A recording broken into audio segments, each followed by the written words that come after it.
2 dozen bills already passed by the Hawaii State Legislature will be killed by Governor David Ige. KITV4's Paul Drews now joins us live with more on the governor's final veto list. Paul.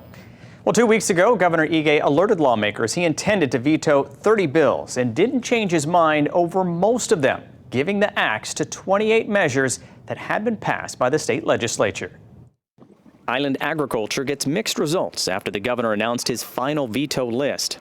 He will kill a bill which would assess the health of Hawaii's soils and another allowing farmers already working agricultural parkland to extend leases. This was a program intended to start up and support new farmers and allowing the leases to be extended by up to 30 years and then being extended continuously.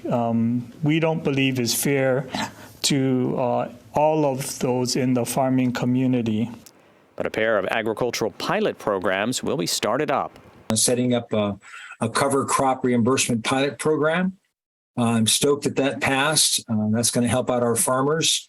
We've been deliberating on this one for a few years, and also SB 2218, which has to do with setting up a 5-year food hub pilot program. Following the death of foster child Isabella Ariel Kalua, the state legislature passed a bill to provide more services and monitoring of the state's child welfare service.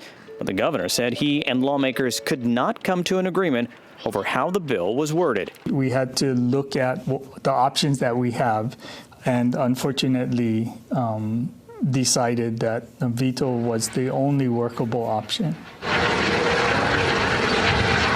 Lots of noise has been made this legislative session over tour helicopters. I do know that noise from low-flying aircrafts is a big concern in our community all across the state. The governor initially planned to veto a bill that would form a task force to monitor tour helicopters, but changed his mind after talking with not only state, but also U.S. lawmakers.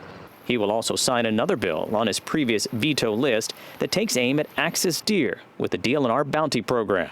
I think everyone agrees that this can be an important part of our efforts to control the population of the invasive axis deer if we can establish a system which responds to the concerns raised by the department.